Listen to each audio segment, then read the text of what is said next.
Namo Vishnupadaya Krishna Preshthaya Bhutale Srimate Bhakti Vikasa Swamini Namine. Namo Vishnupadaya Krishna Preshthaya Bhutale Srimate Bhakti Vedanta Swamini Namine. Namaste Saraswate Deve Gauravani Pracharine Nirvishesha Shunyavadi Paschatya Deshatarine. Jaya Sri Krishna Chaitanya Prabhu Nityananda Sri Advaita Gadadhara Srivasadi Gaura Bhakta Vrinda. Hare Krishna Krishna Krishna Hare Hare Hare Rama Rama Rama Hare Hare. Thank you very much for your nice participation in the Kirtan. Everyone was singing so nicely. So that's the natural state of every jiva, every living entity. Likes to be happy. That's the nature of the soul. I would just, before we continue to talk, just want to know, is everyone comfortable in English? Anybody who doesn't understand English? Everyone understands. Thank you. Hare Krishna. So it's called a self-excellence program, and I was being asked to speak on the message to the youth.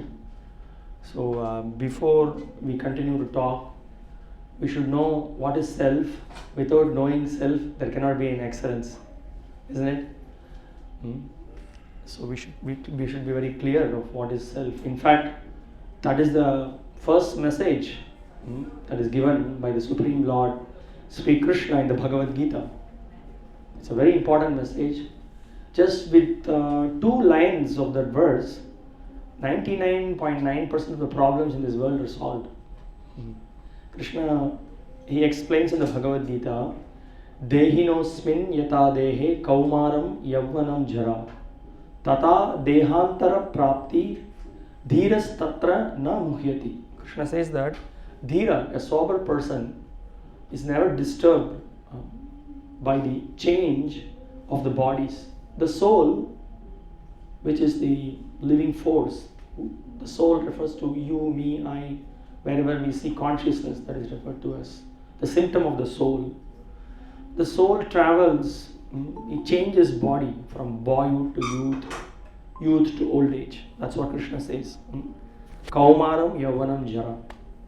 So, and when the body becomes old, the soul leaves the particular body and it gets into another body. So Krishna says that a dhira means a sober person, a cool-headed person. He is not disturbed by the change of this body.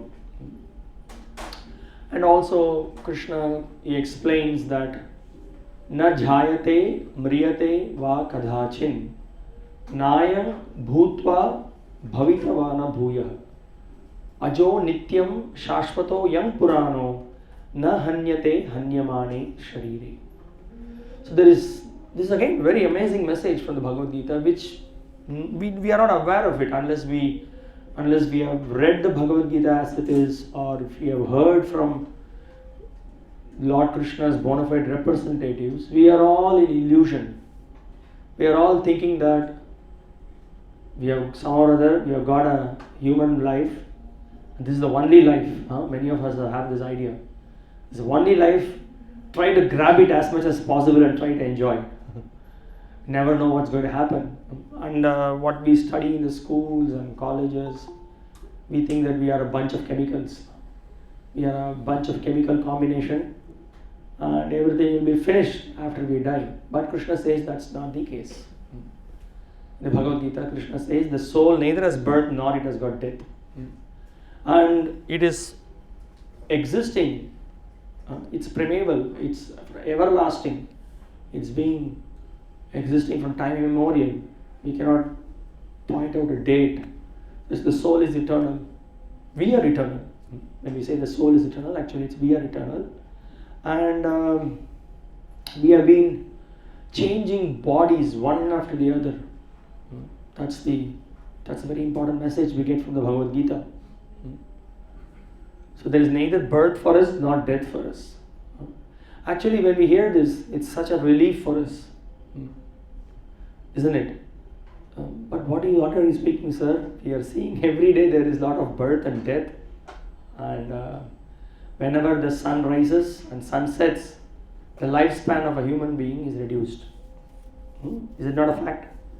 Ayuhu harati vaipungsam udhyan astan chayanyasam tasyarte yakshano nita uttama shloka vartaye.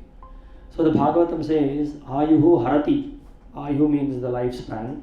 Harati means it's reduced. Ayuhu harati vaipungsam. Udhyan. Udhyan means when the sun rises.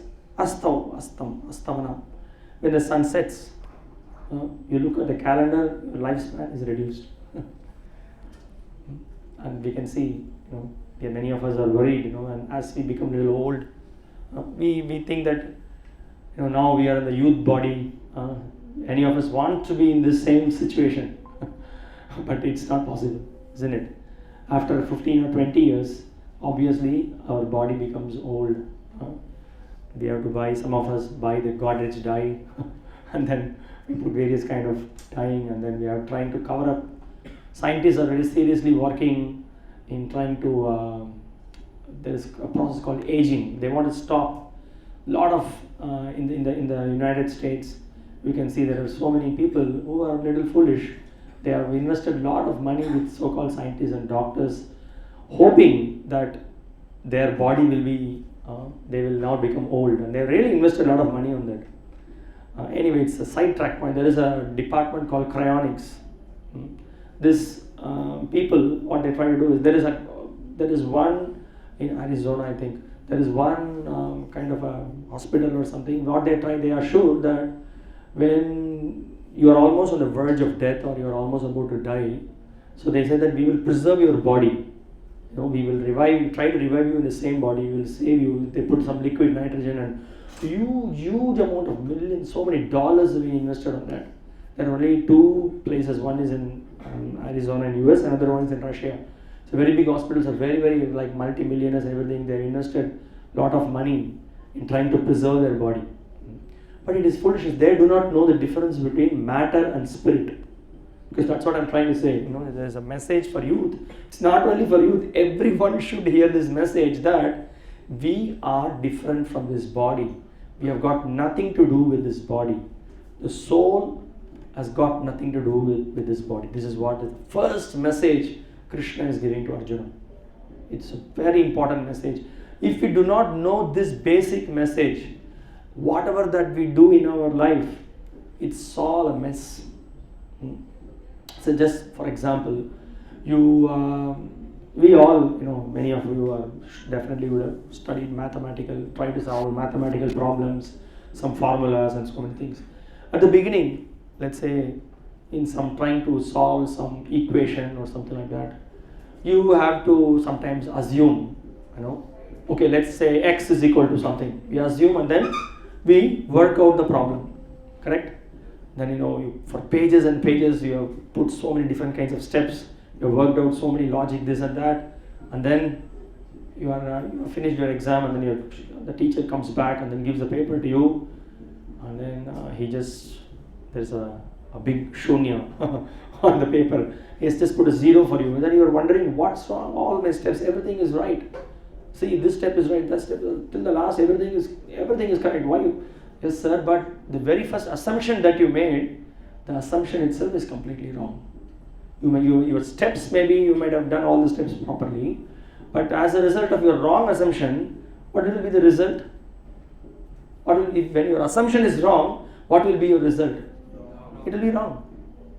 So now, this is why we are discussing this point, is because when our fundamental conception or idea of how we are not this body, we are spirit, soul, if you don't understand this, then we have all wrong conceptions, wrong ideas, and as a result of that, whatever that we do in our life, the consequences are very tragic, because we develop so many different kinds of hopes to enjoy this material world. So every one of us have different kinds of aspirations, and we try to build up on the idea that I can enjoy this world, I can be in this body forever, but that's not true. So Krishna immediately, right in the beginning of the Bhagavad Gita, he just gives a point that you have to be a dhira, not adhira. Dhira means a very sober person. How one can be a sober person? Unless one understands about himself. So one should understand who he is. That he is not this body. You see, this is such an important philosophical understanding. If you do not understand this, then it's going to be mess one after the other. So this is a very important message. This is not some message which is given now. This is millions and millions of years old message. And if you do not understand this philosophical point, then whatever that we do in our life, we will just mess it up. See, our life, we just lead our life simply, if you don't have this understanding that we are not this body, we are spirit, soul, we simply eat, sleep, reproduce and defend. Are you getting my point? So life is not just meant for simply eating, sleeping, reproducing and defending. Which the animals are also doing. Ahara nidra bhaya maitunam cha samanyam etat pashubir narana dharmo hi tesham adhiko visesha dharmena hina pashubhi samana. Hitopadesha says ahara is eating, nidra is sleeping, bhayam means fear. Everybody gets fear. When we get fear, what do we naturally try to do? We try to defend ourselves. Maitunam means reproducing. So ahara nidra bhaya maitunam samanyam. Oh, these four qualities I am seeing somewhere else also. Where? In the body of a dog, in the body of a cat, in the body of a pig, in the body of a buffalo. Same things are going on, eating, sleeping, mating and defending. So then, how are we different from animals? How are we different from animals? It's a very important question. Very important question. I don't think so it's being taught in any of the colleges or schools or any institutes. Is there any, I think many of you are from some colleges or some of you have completed the college. Did you, any one of you had any kind of a department of a soul research department or a soul department which deals with the soul? Srila Prabhupada, the founder actually of ISKCON, many times used to ask this question: where is that department which deals with the science of the soul? But you see, this is such an important understanding that is required. We are being cheated in the schools and colleges. That's a fact. Nobody teaches this fundamental knowledge. Because we do not know this fundamental knowledge, our life is based on whimsical conclusions. We are basing our life on wrong assumptions, as we discussed before, isn't it? We do not know. We are thinking, oh, I can be eternally happy. I can become a great software engineer. I can become a lawyer. I can become a doctor. I can complete my master's in business administration from IIM. And I can come out with flying colors. We have all kinds of hopes. But sir, at one fine day morning, somebody is going to give you a call. And then what? And then you have to change your body. You have to get into your new body. And then all of a sudden, there's going to be a complete shift. You have to start everything from beginning. But good morning, you may not get a human form of life. This is the sad story of it. You may not get an opportunity again to think something which is beyond this eating, mating, sleeping and defending.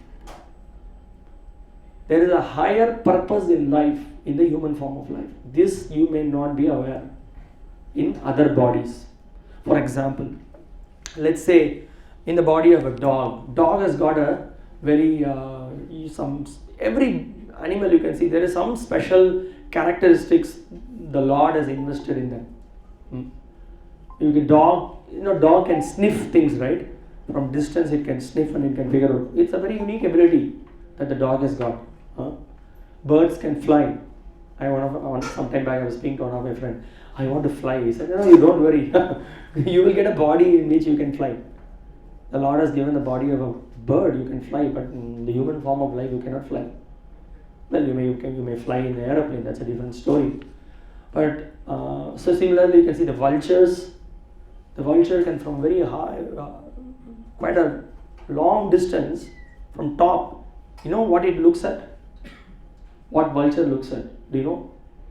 It can look at the corpse. It can look at the dead body. It has got that ability.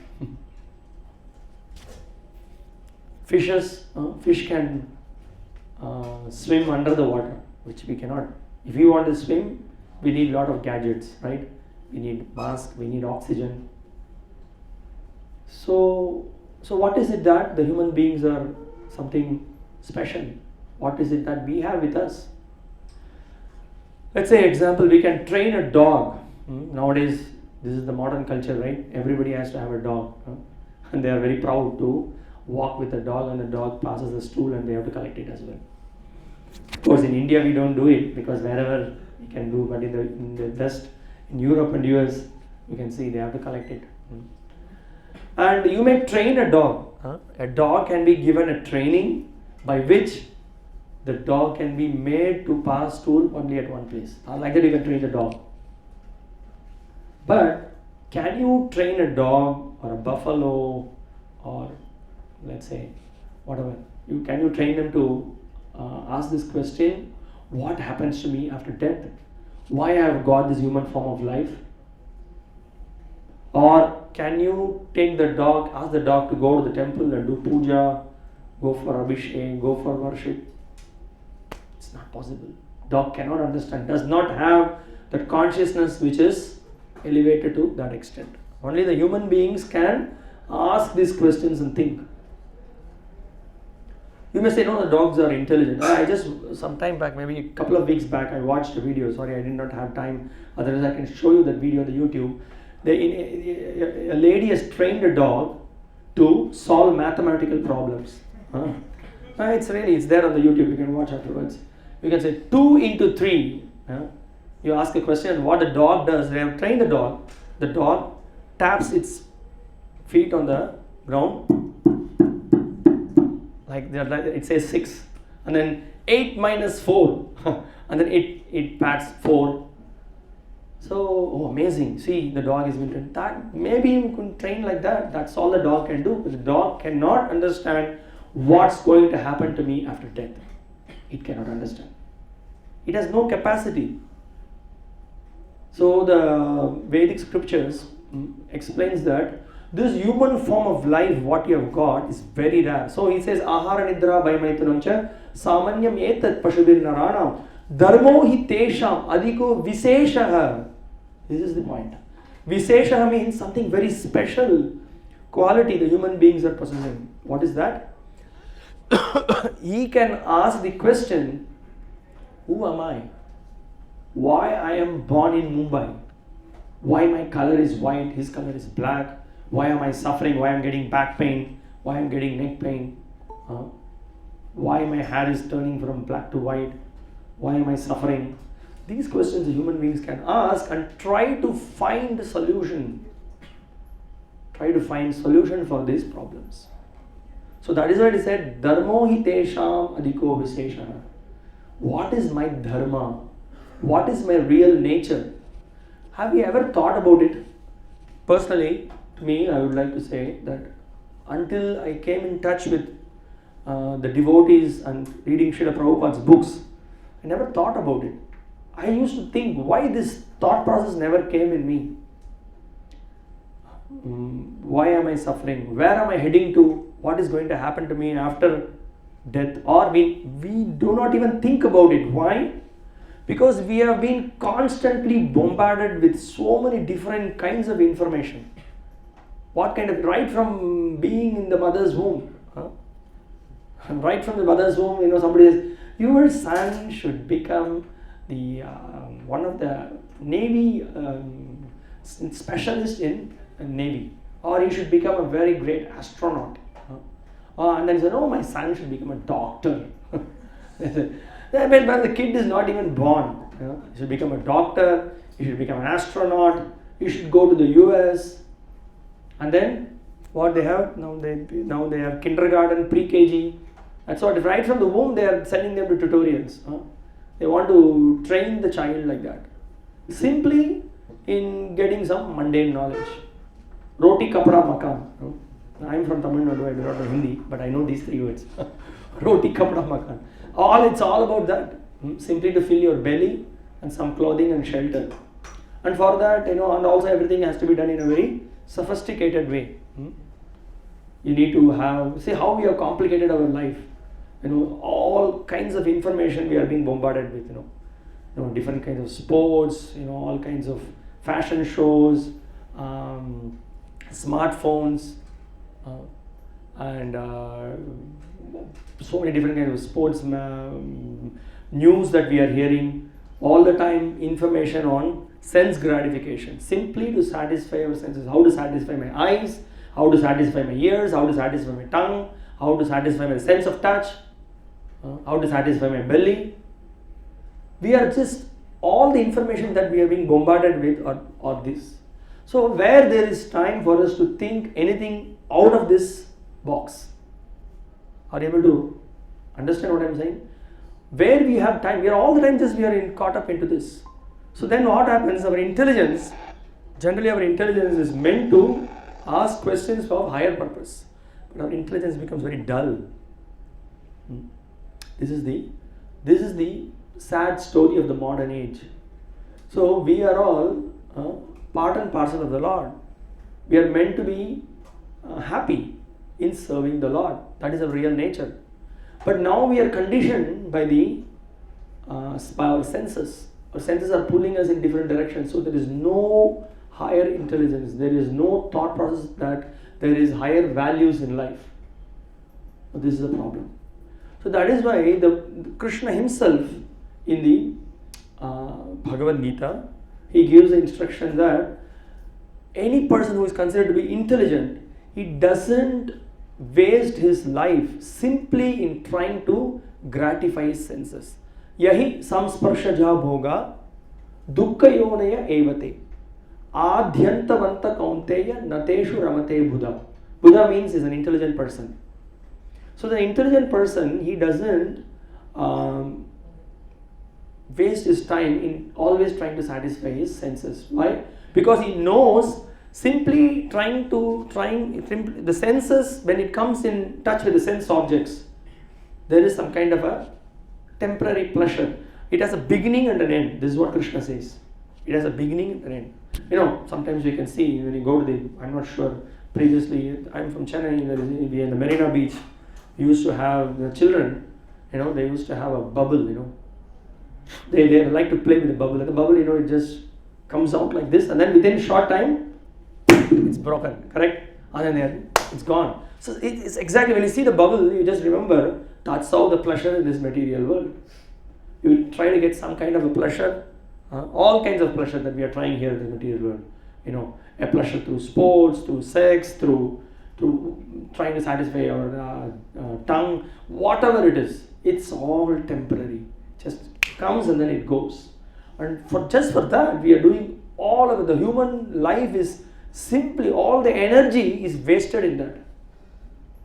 And after working so hard day and night for years, all throughout your life, let's say 10 years, 20 years, 30 years, 40 years, 50 years, you have spent simply to satisfy your senses. And then one fine day morning, you have to leave this body. So much hard work you did to serve your senses and the body, and you have to leave it. You have to leave the body, you have to leave the possessions, you have to leave everything. Then you ask, what I have done for myself? This is the questions. This is the question that we are asking. How can you excel? Self-excellence, how it can happen? You have just wasted your life in simply gratifying your senses. This is a very powerful message that we hear from the Bhagavad Gita. Krishna says, be intelligent, he says. So we are being bombarded by so many whatever that our father or our grandfather or our friends or neighbors, everybody is putting a lot of pressure on us. Come on, be part of the rat race, compete with each other. Now you can show to the world that you are a very intelligent person. So get into this university, become a topper, go to the US. What am I going to do just by doing all these things? Well, you must have a lot of money, you should have assets. Everything. When I leave this body, I cannot take even a single single drop of dust I cannot carry with me. That's the reality. But nobody wants to tell this. So Krishna is very merciful in the Bhagavad Gita. He is really concerned for us. If at all there is one person who is really concerned for us, who is that? Only the Supreme Lord. He is a real Father. Everyone else in this world is cheating us. You just go out of this temple complex, go to the main road. Everywhere you are seeing so many kinds of billboards. Hey, come here, buy this. iPhone, the latest iPhone. I just saw a recent ad. With 3 cameras. We were discussing, what are they going with? 1 camera itself, we are wasting so much time. Why do you need 3 cameras? The 3 lens, There's the latest iPhone that I just heard. I saw the ad also. So, hey, buy this. I buy this washing machine, buy this TV. Come, there is IPL match, and there you can come to this university, you can come to this place. And Bombay and all the modern cities. There is one of our Srila Prabhupada's disciple, his name Mukunda Datta Prabhu. His Grace Mukunda Datta Prabhu. He used to say, he doesn't call anymore Bangalore, he calls it Los Angeles. You understand? It has become so modern. We are just trying to imitate the West. Simply forgotten what is our real culture. What are we meant to do in our life? We are just trying to imitate New York. We're trying to imitate Los Angeles, and are very proud. Bangalore is a Silicon Valley of India. We are royally going to hell. This is what is actually what is happening is we are marching at super pace towards hell. That's what is going on. What is happening in this modern day? We just left, right, and center break the principles that is required to remain as a human. There is a lot of meat eating going on, illicit sex, gambling, intoxication.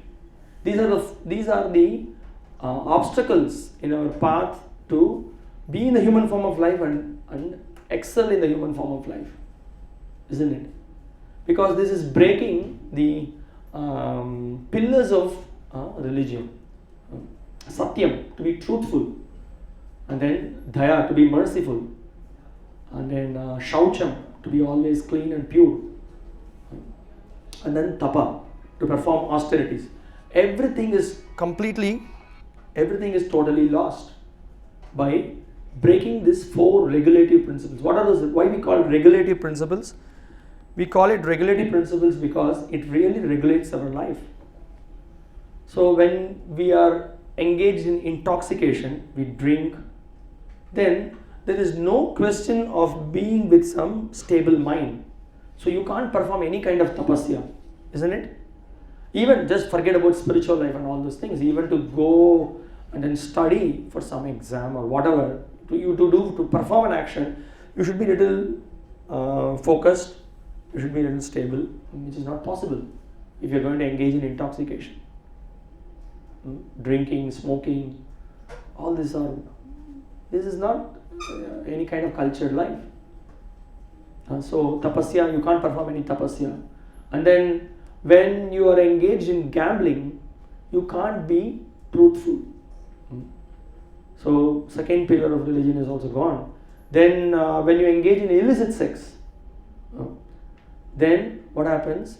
You are pure. Mentally you cannot be pure. Physically you cannot be pure. And then Daya is mercy. How you can be merciful when you are killing your own brothers and sisters? You say, no, I don't kill my brother and sister. I only kill a chicken. I only I only eat fish and other meats and like that. But actually, if you see, all the living entities, everyone is part and parcel of Krishna. Krishna says in the Bhagavad Gita, Manmana Bhava, he says, Mamaivamso Jiva Loke, Jiva Bhuta Sanatana. Krishna says, everyone is my amsa, it's my part and parcel. Manashashtani Indriyani Prakriti Sthani Karshati. What is happening? We are struggling in this material world with our mind and senses, trying to lord over this material nature. So when we kill any other animal, say a chicken, or nowadays this KFC and other things are becoming very prominent everywhere. It's very unfortunate. Thousands and thousands of chickens are being killed. And we are engaged in sinful activities. So mercy, this heart becomes so hard. It is no more, it becomes a recipient to hear higher values in life. So that is why the Vedas are warning us. The scriptures are warning us, don't just do activities in your human form of life whimsically. Ya shastra vidim utsrijya vartate kamakarataha. Krishna says in the Bhagavad Gita. Kamakarataha means simply to satisfy your tongue, belly and genitals, eyes, ears. Don't engage in whimsical activities. Why? If you engage in such kind of activities, like as we discussed, then the result is yash shastra vidhi mutsrijya vartate kama karta nasa siddhim avapnoti. You can't attain, you can't excel, I would say, and because the topic is self-excellence. There cannot be any siddhim, you can't attain any perfection in your life. Not only in this life, Krishna says, nasa siddhim avapnoti na sukham na param gati. He says that you can't attain any kind of siddhi, you can't be happy as well in this world. So a person who is engaged in sinful activity, can he be happy? Simple question I have for all of you. Somebody is engaged in sinful activity, can he be happy? I'll give you a simple example. Let's say I have this watch, okay? I have a very simple watch. Maybe let's say somebody is wearing a Rolex watch or something, and somebody he stole it from him, and then he is walking around. Let's say he's the son of the chief minister, okay? And you may have it, if you see a police, you are going to be very guilty, isn't it? Anytime the police can catch you. Similarly, everything is God's property, and you misuse God's property. You cheat, you kill, then you're going to suffer, isn't it? You're going to have reactions, you're going to suffer. You can never be happy. You may think, I'm going to be happy, but you cannot be happy. This is a law of infallible justice. This is the laws of nature. And as a result, what happens? You're going to take different bodies. Karmana deva netrana jantor upapadhyate. The Bhagavatam says, based on your karmic reactions in this lifetime, you are going to get different bodies under the supervision of the demigods of the Supreme Lord. So everything is acting according to a plan. So we should understand what is the plan of the Lord and try to mold our life according to the Lord's plan. This is the message that we need to hear. It's not only for the youth, for every living, every person, everyone, every human being should understand this. That's why Krishna in the Bhagavad Gita, he says, Labdva sudurlabham. Labdva sudurlabham idam bahusambhavante. Turnam yateta napatet anumrityu yavan. It says that this labdva is a very, very rare opportunity for having got the human form of life. But then what is the benefit one gets in the human form of life? All the human form of life is very short. Manushyam artadam anityam apiha dhiraha. Manushyam, this human form, artadam, it becomes meaningful. Dhiraha, a sober person, what he does, turnam yateta napatet anumrityavan. Although the human form of life is very short, anytime we may lose this opportunity. After so many, this is again amazing information we learn from the Vedas. After millions and millions of lifetimes, we get this human form of life. None of the science or biology or any other subject gives such details. The Vedic information gives such details. For examples, Jalaja Navalakshani. Jalaja means in water, there are 9 lakhs of species.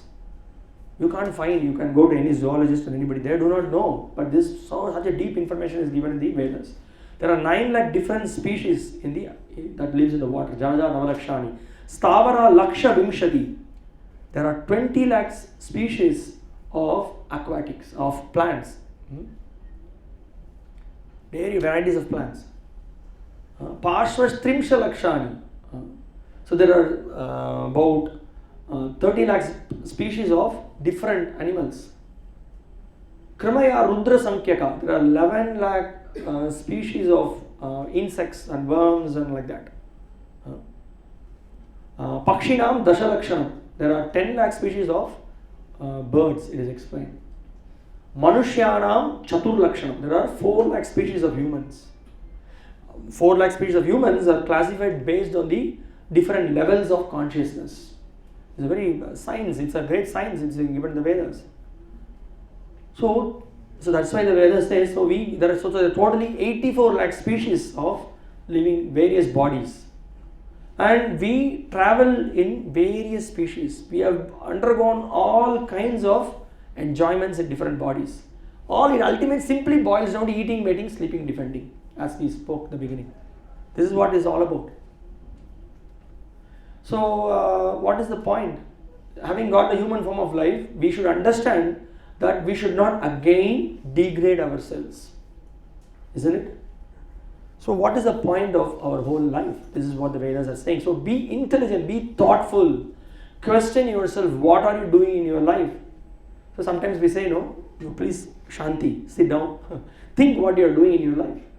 Don't be like a robo, just be mechanical, Prahlad Maharaj, one of the greatest saints, in the Bhagavatam, he gives such an instruction. He says that first 10 or 15 years of your life, you are wasted simply in childhood playing.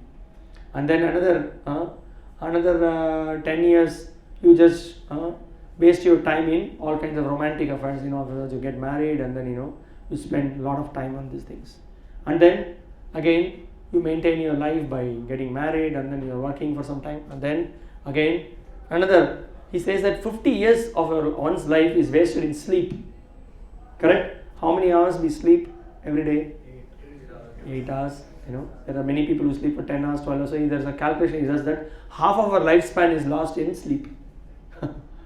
And then he says the rest of the time, he says 10 years in childhood, 10 years in youth, and then 10 years in married life. And then he says that you have maybe some 10 years or something left. And that also, we are just worried about future, what will happen to me in the old age, what will happen, what I will do. So our life is just gone in this way. Prahlad Maharaj was a 5-year-old boy. He's preaching to his friends, hey, don't waste your time. Kaumaram acharet prajño dharman bhagavataniha. He says that you should, this is the right time. Many times I know, hey, what are you doing? Why are you going to the Hare Krishna Juhu temple? Why are you wasting your time? It's Sunday. Come on, you can watch cricket match, you can play, you can go to badminton, so many things you can do. Why are you coming and sitting here?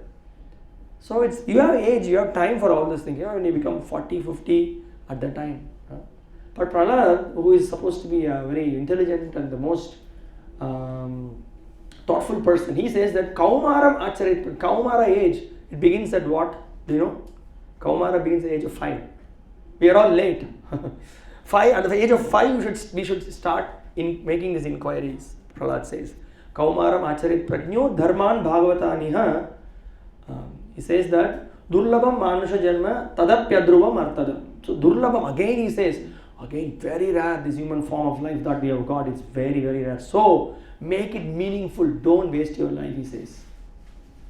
So let's come back to the verse what Krishna says. So Krishna says that the human form of life is very rare. So you work for Nishreyasa Kalu Sarvatasyad. He says Shreyas. I think some of you might have heard this word Shreyas. Shreyas means what is really that will be beneficial for us. There are two things called Prayas and Shreyas. Prayas means something short-term benefit. Just whatever is immediately that will give satisfaction to your senses, you just go for it. Just do it. The famous ad you have is Nike. Just do it. But anybody who is intelligent should not just do it. Should think, if I do it, what is going to be the post consequences? Isn't it? That is the human person. He can think, is this right or is this wrong? That's what you have to do. That's what the scriptures are encouraging us to do. So Krishna says, be thoughtful. You think, what are you doing? You don't mess up with your life. And you see, we don't have this knowledge at all. Since we do not have this knowledge of the rarity of human form of life and how if we misuse the human form of life, we will just further degrade down. Since we do not know, we are taking it very light. Srila Prabhupada's guru, Srila Bhaktisiddhanta Saraswati Thakur, he used to write this shloka printed and then he used to put it on the wall. Labdva sudurlabam idam bahu sambhavante. This shloka what I said now from Bhagavatam. Because it's a very rare, if we lose the opportunity, we are gone. Again, who knows how many more millions of births we have to take. So we have to finish our business in this lifetime itself by taking to this process of Krishna consciousness. It's a very powerful process. So Krishna says that, so be intelligent and take shelter of me, Krishna says in the Bhagavad Gita. You can overcome all kinds of sufferings and you can really be happy. You can excel in your life. Self-excellence can happen only when we come to the lotus feet of Krishna. If we do not do that, we simply mess up with our human form of life. So important. And then whatever that we do in our life, everything becomes meaningful. We can really help ourselves. We can really help others. That's when you can start to help others. Until that time, you neither help yourself nor you can help others. This is the situation. Because we ourselves are drowning. How we can help others? Are you able to understand this point? Because once you know that you are not this body, you are spirit soul, you are part and parcel of Krishna, then what we try to do, we try to establish our connection with Krishna, establish our relationship with Krishna. And when the soul establishes a relationship with Krishna, it naturally becomes happy. So the Chaitanya Charitamrita, again a very powerful scripture, it says, Nitya Siddha Krishna Prema Sadhya Kabunoi Shravanadi Shuddha Chitte Karoy Udoy. It says that this Krishna Prema, or the love of God, every one of us, it's natural, everyone wants to be happy, isn't it? So why it is like that?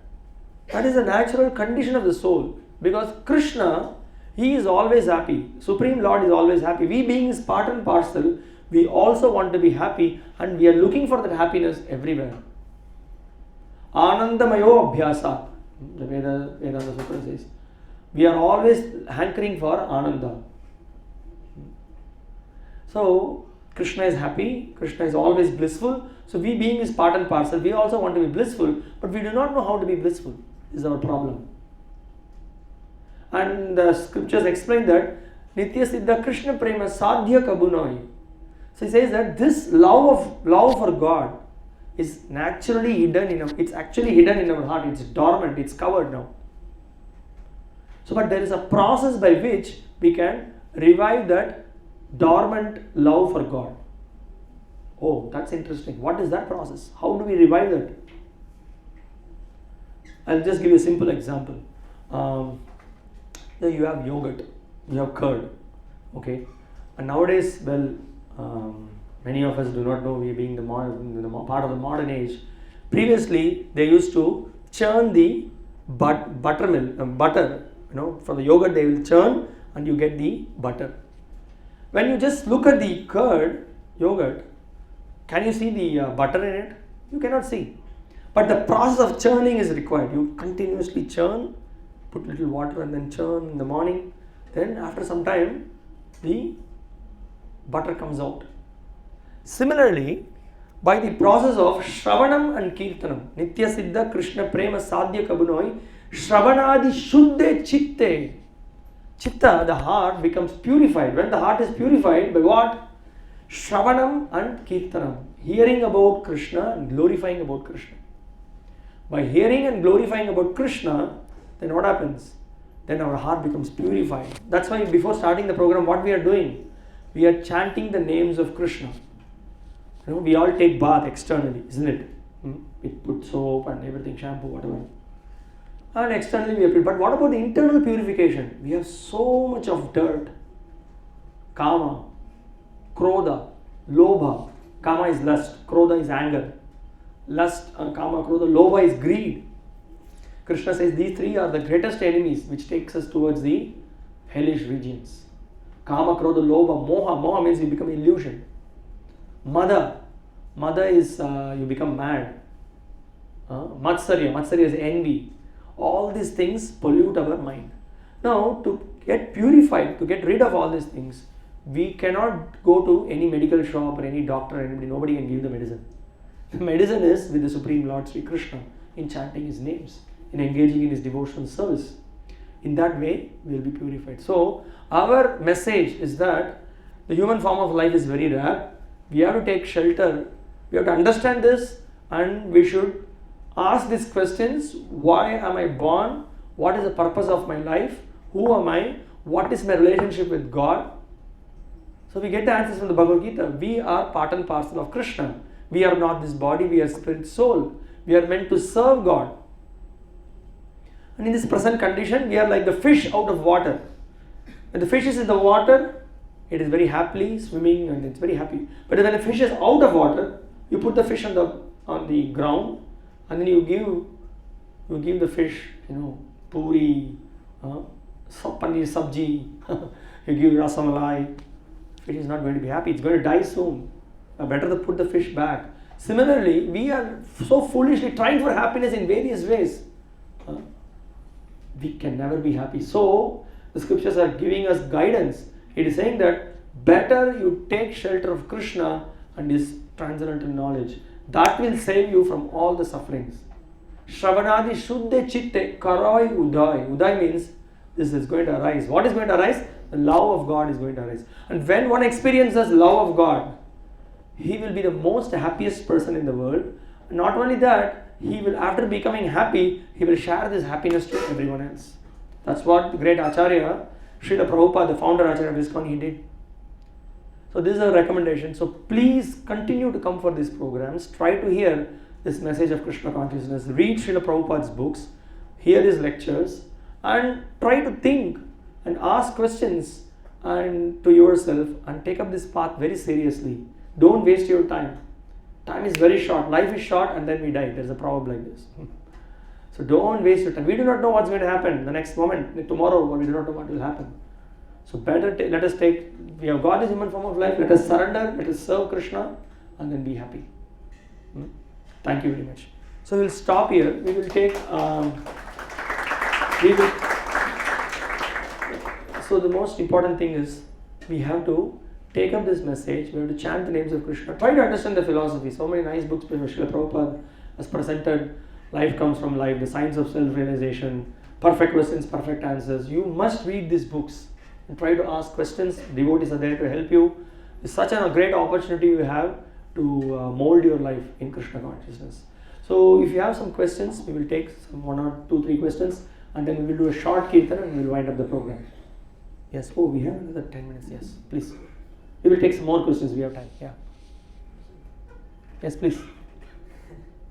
Why are we so identified with the ego and the body, like with the Maya? Why are we so identified? Yes, so the question is why we have identified ourselves with the body, mind and ego. Yeah, this is the problem. The problem is that we wanted to imitate Krishna. We were with the Lord in the spiritual world, serving him, but then we had it, oh, why Krishna alone is enjoying? Let me take up his position. But by our constitutional position is to always to be a servant of the Lord.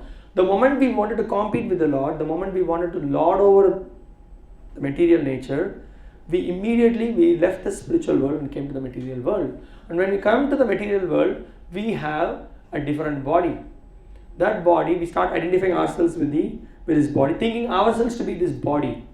So we think that we are this body, we are this mind and a false ego. That's why we call false ego.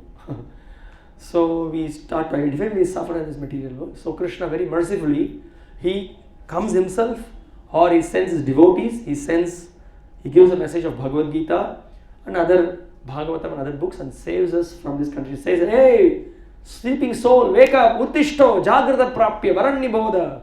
He says that don't think you are this body, you are not this body, you are a spirit soul. You belong to me, you come back to my world, Krishna says.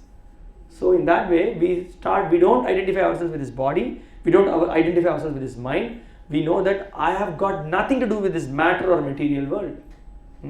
We have had all kinds of bodies, so many bodies. I have been in the body of a snake, in the body of a buffalo, in the body of a lion, in the body of a tiger. I have been a mother-in-law, father-in-law, son-in-law, granddaughter, grandson, all kinds of relationships, all kinds of enjoyments, everything we have undergone. But this life, let us give ourselves to Krishna, we can come out of this conditioning. Any other question? Why we not bad ourselves in the material nature? Why we are not? Bad. Bad means, I don't know. Bad means sahansita. Why we are bad? You mean it's bad? Okay.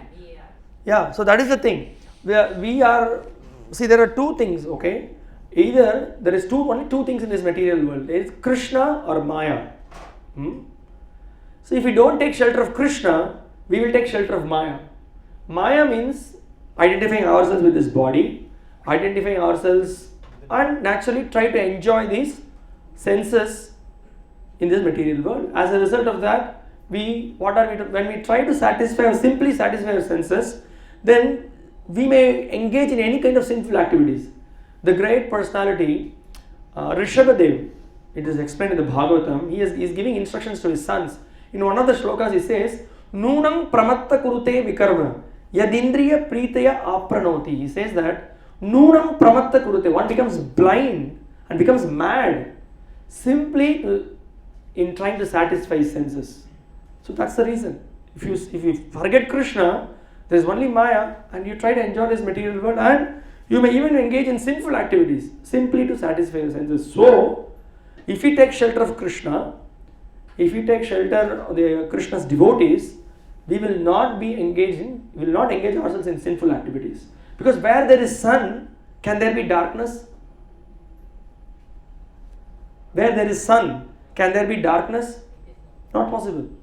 So Krishna Surya Sama Maya Andakar. Yahan Krishna Tahan Nahi Maya Re Adhikar. Maya cannot influence anybody when someone has taken shelter of Krishna. So that is why we should take to the process of Krishna consciousness. Any other question? Yes. There is Krishna and Maya. Yes. How do we know we are in Krishna? How do we know we are in Maya? What is that? Very simple. The question is, how do we know we are in Maya? How do we know we are following Krishna? Whereas Krishna himself has given guidelines in the Bhagavad Gita. So Maya means what? Simply we try to satisfy our senses. As I said that there are 4 regulative principles. I said, no meat eating, no illicit sex, no gambling, no intoxication. When we follow these 4 principles, what happens? We become free from raga, dvesha, vimuktaistu, vishayan, indriyaischaran. So this is vishayan is trying to enjoy the sense objects, and then we become free from raga and dvesha. So we become free from attachment and hatred. Vishayan, indriyaischaran, atma vashyain videyatma prasadam adhigacchati. So when we no more engage in sinful activities, then we become free from Maya. Then our mind, our intelligence, everything becomes very clear. And we take shelter of Krishna and we engage in Krishna's service. So we need to be in touch with the fire. Fire means what? The fire of Krishna consciousness. We need transcendental knowledge. That is where regularly we have to hear what is dharma, what is adharma. We need to hear from the Lord and his devotees. Then we know, oh, this is Maya. I should not go there. I should not associate with wrong people. I should not read mundane books. I should not watch stupid programs in the TV. I should just not waste my time with this stupid smartphone. All rubbish. This is Maya. And then sometimes my inner voice says, actually, don't throw out your inner voice. Actually, the real inner voice is from Paramatma. The Lord himself giving the message in the Bhagavad Gita. So don't hear this inner voice, outer voice, side voice, front voice, back voice, from all the nonsense voice. Hear what Krishna says. Then we are in the safe path. So then immediately everything becomes very clear. This is Maya, this is Krishna conscious activity. So yes, of course we need guidance. That's why when you are in association with devotees, engage in his service, then it is possible to be free from Maya. Any other question? Yes? Prabhuji, you told that in material knowledge, they teach the half and they don't teach the half. So it is necessary to get the material knowledge or not? Yeah, so see, we are, is it required to get the material knowledge or not? Now the point is, so for your basic sustenance, you are doing some work, you have to maintain the body and soul. We need some knowledge, we need to, as you said, roti, kapda, makan. So you may pursue something, but the problem happens when we are just only absorbed in that. This is not the goal of life. The goal of life is to serve Krishna. So you may learn something, but whatever that you learn, that is not our main business. Our main business is to serve Krishna. So with that, whatever knowledge you have, if you can use it in Krishna's service, then it is okay. So anyway, the point is whatever studies, whatever work you do, you have to become a devotee of the Lord and engage in Krishna's service. That's the most important thing. Yeah, Krishna is ready to provide everybody. Krishna is ready to take care of everyone. Oh, so many elephants in the African jungle, Prabhupada used to say, they have not gone to the university, they have not gone to some big job or work, but Krishna is providing them. If you have faith and serve Krishna, Krishna will provide. So you can surrender your lives to Krishna. Anything else? Yes? Lord Krishna is seeing everything what's happening in the material world, all the sadness of the overthinking everything. Why can't I'm just asking. Why the no problem, please. Why the Lord cannot stop it? Is that the question? Yeah, Krishna, you see, Krishna has created everything. We are part and parcel of him. He at the simultaneously doesn't interfere. Okay, I'll repeat the question. The question is, Krishna is seeing so many problems are happening here, sufferings are happening here. Why can't he interfere and stop it? That's the question. The point is that we have left the Lord and we wanted to enjoy independent of the Lord. Okay, so the Lord also doesn't interfere with our independence. But as a merciful Father, even the son does something crazy, what the merciful Father does, he comes and then tries to help out of compassion the son. Similarly, the Lord, for that reason, he comes as in various incarnations. He sends the Bhagavad Gita, he sends the various other scriptures, he comes with his devotees and like that and saves the situation. I think we are a little bit running short of time. We will thank you very much for your inquisitive questions. We will stop here and we will just do a short 2 minutes kirtan and we'll wind up the program. Thank you very much. Srila Prabhupada ki Jai.